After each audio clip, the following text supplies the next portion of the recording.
मुरली अमृत की धारा है धारा, जो देती दुखों से किनारा। मुरली अमृत की धारा है धारा, जो देती दुखों से किनारा। भूले जीवन में हो जाए शिव बाबा मुरली में समझाए। भूले जीवन में हो जाए शिव बाबा। ओम शांति। आज की तारीख है 28/10/2024 के बाबा के साकार महावाक्य। मीठे बच्चे, सतगुरु की पहली पहली श्रीमत है, देही अभिमानी बनो। देह अभिमान छोड़ दो। बाबा ने प्रश्न पूछा, इस समय तुम बच्चे कोई भी इच्छा व चाहना नहीं रख सकते हो, क्यों? बाबा ने उत्तर दिया, क्योंकि तुम सब वानप्रस्थी हो। तुम जानते हो इन आंखों से जो कुछ देखते हैं वह विनाश होना है। अब तुम्हें कुछ भी नहीं चाहिए, बिल्कुल बेगर बनना है। अगर ऐसी कोई ऊंची चीज पहनेंगे तो खींचेगी, फिर देह अभिमान में फंसते रहेंगे। इसमें ही मेहनत है। जब मेहनत कर पूरे देही अभिमानी बनो, तब विश्व की बादशाही मिलेगी। ओम शांति। यह 15 मिनट व आधा घंटा बच्चे बैठे हैं। बाबा भी 15 मिनट बिठाते हैं कि अपने को आत्मा समझ बाप को याद करो। यह शिक्षा एक ही बार मिलती है, फिर कभी नहीं मिलेगी। सतयुग में ऐसे नहीं कहेंगे कि आत्म अभिमानी हो बैठो। यह एक ही सतगुरु कहते हैं। उनके लिए कहा जाता है, एक सतगुरु तारे, बाकी सब बोरे यानी कि डबोए। यहाँ बाप तुमको देही अभिमानी बनाते हैं, खुद भी देही है ना, यानी कि निराकार हैं। समझाने के लिए कहते हैं, मैं तुम सभी आत्माओं का बाप हूँ। उनको तो देही बन बाप को याद नहीं करना है। याद भी वही करेंगे जो आदि सनातन देवी देवता धर्म के भांति होंगे। भांति तो बहुत होते हैं ना, नंबर वार पुरुषार्थ अनुसार। यह बात बड़ी समझने और समझाने की है। परमपिता परमात्मा तुम सबका बाप भी है और फिर नॉलेजफुल भी है। आत्मा में ही नॉलेज रहती है ना। तुम्हारी आत्मा संस्कार ले जाती है। बाप में तो पहले से ही संस्कार है, वह बाप है, यह तो सब मानते भी हैं। तभी तो कहते हैं कोई मुसीबत पड़ जाती है तो ओ गॉड फादर, ओ गॉड फादर, तभी कहते हैं ना। आत्मा जानती है कि हमारा पिता कोई है, यानी कि ऊपर है परम धाम में, तभी ऊपर को मुंह कर कर बोलते हैं कि ओ गॉड फादर। आत्मा को यह भी पता है कि हम ऊपर से आए हैं। फिर दूसरी उसमें खूबी है, जो उसमें ओरिजिनल नॉलेज है, बीज रूप है। जैसे बाप तुमको बैठ समझाते हैं, तुमको फिर औरों को समझाना है। बाप मनुष्य सृष्टि का बीज रूप है और वह सत्य है, चैतन्य है, नॉलेजफुल है। उनको इस सारे झाड़ की नॉलेज है और कोई को भी इस झाड़ की नॉलेज है नहीं। इनका बीज है बाप, जिसको परम पिता परमात्मा कहा जाता है, जो परम धाम का रहने वाला है। जैसे आम का झाड़ है तो उनका क्रिएटर बीज को कहेंगे ना, वह जैसे बाप हो गया, परंतु वह जड़ है। अगर चैतन्य होता तो उनको मालूम रहता ना, मेरे से झाड़ सारा कैसे निकलता है, परंतु वह जड़ है, उसका बीज नीचे बोया जाता है। यह तो है चैतन्य बीज रूप। यह ऊपर रहते हैं, तुम भी मास्टर बीज रूप बनते हो। बाप से तुमको नॉलेज मिलती है, वह है ऊंच से ऊंच पद भी तुम ऊंच पाते हो। स्वर्ग में भी ऊंच पद चाहिए ना। यह मनुष्य नहीं समझते हैं, स्वर्ग में देवी देवताओं की राजधानी है, राजधानी में राजा रानी प्रजा गरीब साहूकार आदि ये सब कैसे बने होंगे। अभी तुम जानते हो आदि सनातन देवी देवता धर्म की स्थापना कैसे हो रही है, कौन करते हैं, भगवान। बाप फिर कहते हैं बच्चे, जो कुछ होता है ड्रामा के प्लान अनुसार सब ड्रामा के वश है। बाप भी कहते हैं मैं ड्रामा के वश हूँ। जैसे कोई किसी के ऊपर बीमारी आ गई तो वो कहेगा भगवान ने ये कर दिया, किसी को कोई दुख आ गया भगवान ने ये कर दिया। लेकिन भगवान कहते हैं ये सब ड्रामा बना बनाया है, मैं कुछ नहीं करता, मैं खुद ड्रामा में बंधा हुआ हूँ। हर 5000 वर्ष के बाद मुझे नीचे तुम लोगों को पढ़ाने आना पड़ता है, पति से पावर बनाने आता पड़ता है। बाबा ने क्लियर कर दिया ये सब ड्रामा है, मेरे को दोषी मत बनाओ, मेरे को भी पाठ मिला हुआ है, वही पाठ बजाता हूँ, वह है सुप्रीम आत्मा, उनको सुप्रीम फादर कहा जाता है, और तो सबको कहा जाता है ब्रदर्स, और कोई को फादर टीचर गुरु नहीं कहा जाता है। वह सबका सुप्रीम बाप भी है, टीचर सतगुरु भी है। यह बातें भूलनी नहीं चाहिए, परंतु बच्चे भूल जाते हैं क्योंकि नंबरवार पुरुषानुसार राजधानी स्थापन हो रही है। हर एक जैसे पुरुषार्थ करते हैं, वह झट स्थूल में भी मालूम पड़ जाता है। यह बाप को याद करते हैं वह नहीं, देही अभिमानी बने हैं वह नहीं। यह नॉलेज में तीखा है, एक्टिविटी से समझा जाता है। बाप कोई को कुछ डायरेक्ट कहते नहीं हैं, फंक ना हो जाए, यानी कि नाराज ना हो जाए, अफसोस में ना पड़ जाए कि यह बाबा ने क्या कहा और सब क्या कहेंगे। बाप बतला सकते हैं कि फलाने फलाने कैसी सर्विस करते हैं, सारा सर्विस पर मदार है। बाप भी आकर सर्विस करते हैं ना, बच्चों को ही बाप को याद करना है, याद की सब्जेक्ट ही डिफिकल्ट है। बाप योग और नॉलेज सिखाते हैं, नॉलेज तो बहुत सहज है, बाकी याद में ही फेल होते हैं। देह अभिमान आ जाता है, फिर यह चाहिए, यह अच्छी चीज चाहिए, ऐसे ऐसे ख्यालात आते हैं। बाप कहते हैं यहाँ तो तुम वनवास में हो ना, तुमको तो अब वानप्रस्थ में जाना है, फिर कोई भी ऐसी चीज नहीं पहन सकते हैं। अगर ऐसी कोई दुनियावी चीज होगी तो खींचेगी, शरीर भी खींचेगा, घड़ी घड़ी दे अभिमान में ले आते हैं। इसमें है मेहनत, मेहनत बिगर विश्व की बादशाही थोड़ी मिल सकती है। मेहनत भी नंबरवार पुरुषार्थनुसार कलप कलप करते आए हो, करते रहते हो, रिजल्ट प्रत्यक्ष होती जाएगी। स्कूल में भी नंबरवार ट्रांसफर होते हैं, टीचर समझ जाते हैं फलाने ने अच्छी मेहनत की है, इनको पढ़ाने का शौक है, फीलिंग आती है।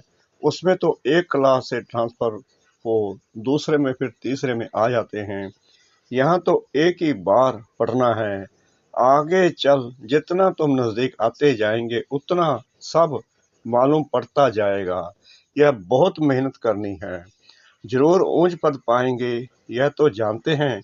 कोई राजा रानी बनते हैं, कोई क्या बनते हैं, कोई क्या बनते हैं, प्रजा भी तो बहुत बनती है। सारा एक्टिविटी से मालूम पड़ता है यह देह अभिमान में कितना रहते हैं, इनका कितना लव है बाप से। बाप के साथ ही लव चाहिए ना, भाई भाई का नहीं, भाइयों के लव से कुछ मिलता नहीं है। वर्षा सबको एक बाप से मिलना है। बाप कहते हैं बच्चे अपने को आत्मा समझ मुझे याद करो तो तुम्हारे पाप कट जाएंगे। मूल बात ही यह है, याद से ताकत आएगी, दिन प्रतिदिन बैटरी भरती जाएगी, क्योंकि ज्ञान की धारणा होती जाती है ना, तीर लगता जाता है। दिन प्रतिदिन तुम्हारी उन्नति नंबर वार पुरुषार्थ साथ होती रहती है। यह एक ही बाप टीचर सतगुरु है जो देही अभिमानी बनने की शिक्षा देते हैं, और कोई दे ना सके। और तो सब है देही अभिमानी, आत्म अभिमानी की नॉलेज कोई को मिलती ही नहीं। कोई मनुष्य बाप टीचर गुरु हो न सके, हर एक अपना अपना पार्ट बजा रहे हैं। तुम साक्षी हो, देखते हो। सारा नाटक तुमको साक्षी हो देखना है, एक्ट भी करना है। बाप क्रिएटर, डायरेक्टर, एक्टर है। शिव बाबा आकर एक्ट करते हैं, सबका बाप है ना। बच्चे अथवा बच्चियां सबको आकर बरसा देते हैं। एक बाप है, बाकी सब हैं आत्माएं, भाई भाई। बरसा एक बाप से ही मिलता है। इस दुनिया की तो कोई चीज बुद्धि में याद नहीं आती है। बाप कहते हैं जो कुछ देखते हो ये सब विनाशी है, यानी कि विनाश होने वाली है। अभी तो तुमको घर जाना है। वो लोग ब्रह्म को याद करते हैं, गोया घर को याद करते हैं, समझते हैं ब्रह्म में लीन हो जाएंगे। इसको कहा जाता है अज्ञान। मनुष्य मुक्ति, जीवन मुक्ति के लिए जो कुछ कहते हैं वह रॉन्ग, जो कुछ युक्ति रचते हैं सब है रॉन्ग। राइट रास्ता तो एक ही बाप बतलाते हैं। बाप कहते हैं हम तुमको राजाओं का राजा बनाता हूँ, ड्रामा प्लान अनुसार। कई कहते हैं हमारी बुद्धि में नहीं बैठता। बाबा हमारा मुख खोलो, कृपा करो। बाप कहते हैं इसमें बाबा को तो कुछ करने की बात ही नहीं है। मुख्य बात है तुमको डायरेक्शन पर चलना है। बाप का ही राइट डायरेक्शन मिलता है, बाकी सब मनुष्यों के है रॉन्ग डायरेक्शन। क्योंकि सब में 5 विकार है ना, नीचे ही उतरते उतरते रॉन्ग बनते जाते हैं। क्या क्या रिद्धि सिद्धि आदि करते रहते हैं, उनमें सुख नहीं है। तुम जानते हो ये सब अल्प काल के सुख है। उनको कहा जाता है काग विष्टा समान सुख। सीढ़ी के चित्र पर बहुत अच्छी रीति समझाना है और झाड़ पर भी समझाना है। कोई भी धर्म वाले को तुम दिखा सकते हो तुम्हारा धर्म स्थापन करने वाला फलाने फलाने समय पर आता है, क्राइस्ट फलाने टाइम आएगा। जो और धर्मों में कन्वर्ट हो गए हैं उनको यह धर्म ही अच्छा लगेगा, फट निकल आएंगे। बाकी कोई को अच्छा नहीं लगेगा तो वह पुरुषार्थ ही कैसे करेंगे। मनुष्य मनुष्य को फांसी पर चढ़ाते हैं। तुमको तो एक बाप की ही याद में रहना है। यह बड़ी मीठी फांसी है। आत्मा की बुद्धि का योग है बाप की तरफ। आत्मा को कहा जाता है बाप को याद करो। यह याद की फांसी है। फादर तो ऊपर रहते हैं ना। तुम जानते हो हम आत्मा हैं, हमको बाप को ही याद करना है। यह शरीर तो यहाँ ही छोड़ देना है। तुमको ये सारा ज्ञान है, तुम यहाँ बैठ क्या करते हो। वाणी से परे जाने के लिए पुरुषार्थ करते हो। बाप कहते हैं सबको मेरे पास आना है। तो कालों का काल हो गया ना, वह काल तो एक को ले जाते हैं, वह भी काल कोई है नहीं जो ले जाता। यह तो ड्रामा में सब नूंद है। आत्मा आपे ही समय पर चली जाती है। यह बाप तो सब आत्माओं को ले जाते हैं। तो अब तुम सबका बुद्धि योग है अपने घर जाने के लिए। शरीर छोड़ने को मरना कहा जाता है। शरीर खत्म हो गया, आत्मा चली गई।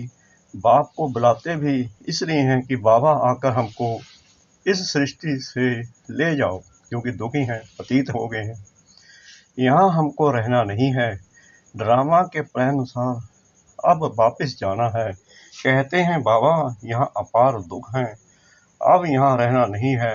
यह बहुत चीची दुनिया है, मरना भी जरूर है। सबकी वानप्रस्थ अवस्था है।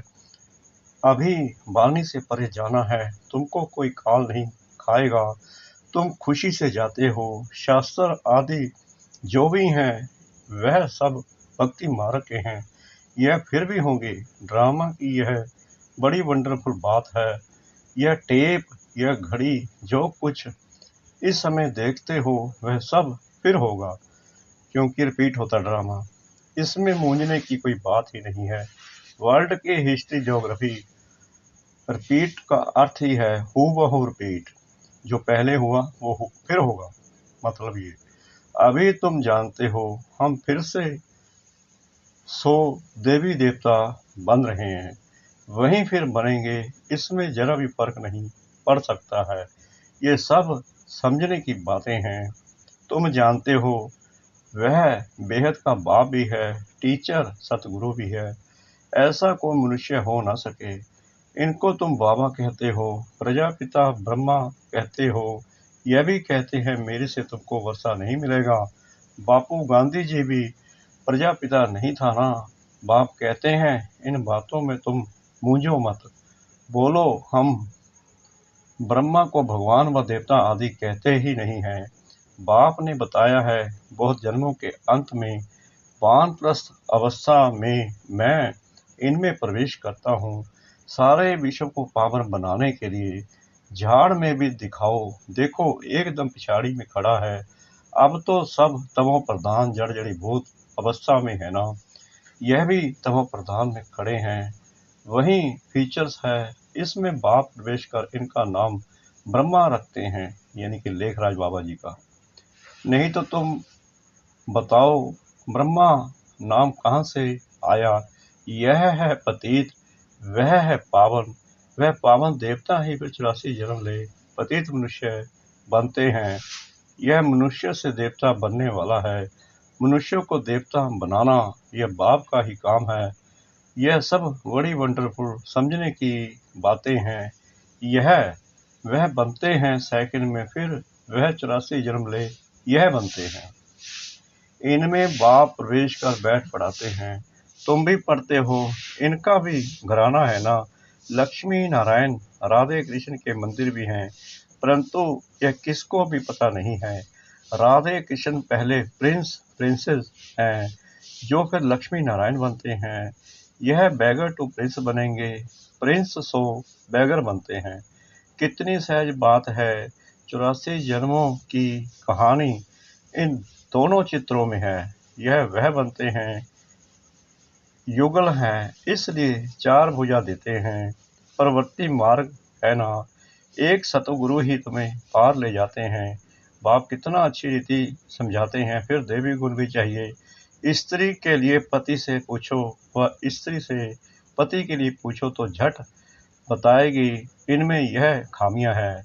इस बात में यह तंग करते हैं, या तो कहेंगे हम दोनों इकट्ठे चलते हैं। कोई किसको तंग नहीं करते हैं, दोनों एक दो के मददगार साथी होकर चलते हैं। कोई एक दो को गिराने की कोशिश करते हैं। बाप कहते हैं इसमें सब भाव को अच्छी रीति बदलना पड़ता है।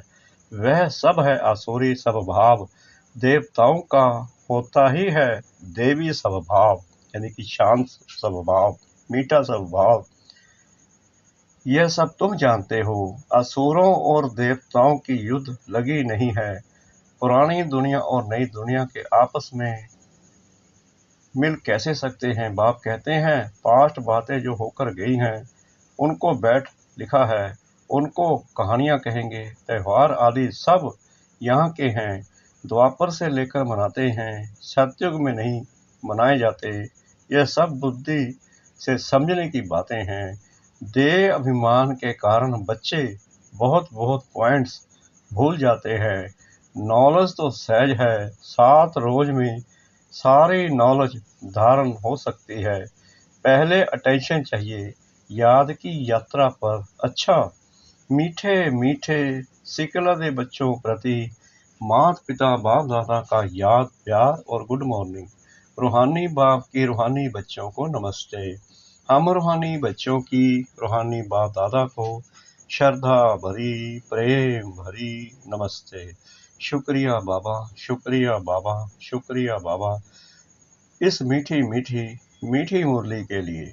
धारणा के लिए मुख्य सार नंबर 1, इस बेहद नाटक में एक्ट करते हुए सारे नाटक को साक्षी होकर देखना है, इसमें मूंझना नहीं है। इस दुनिया की कोई भी चीज देखते हुए बुद्धि में याद ना आए। नंबर 2, अपने आसुरी स्वभाव को बदल देवी स्वभाव धारण करना है। एक दो का मददगार होकर चलना है, किसी को तंग नहीं करना है। वरदान सतगुरु परमपिता परमात्मा जी का। स्वयं में सर्व शक्तियों को इमर्ज रूप में अनुभव करने वाले सर्व सिद्धि स्वरूप भव। लौकिक में किसी के पास किसी बात की शक्ति होती है, चाहे धन की, बुद्धि की, संबंध संपर्क की, तो उसे निश्चय रहता है कि ये क्या बड़ी बात है। वह शक्ति के आधार से सिद्धि प्राप्त कर लेते हैं। आपके पास तो सभी शक्तियां हैं। अविनाशी धन की शक्ति सदा साथ है, बुद्धि की भी शक्ति है तो पोजीशन की भी शक्ति है। सर्व शक्तियां आप में हैं। इन्हें सिर्फ इमर्ज रूप में अनुभव करो तो समय पर विधि द्वारा सिद्धि प्राप्त कर सिद्धि स्वरूप बन जाएंगे। स्लोगन: मन को प्रभु की अमानत समझकर उसे सदा श्रेष्ठ कार्य में लगाओ। मन को प्रभु की अमानत समझकर उसे सदा श्रेष्ठ कार्य में लगाओ। ओम शांति।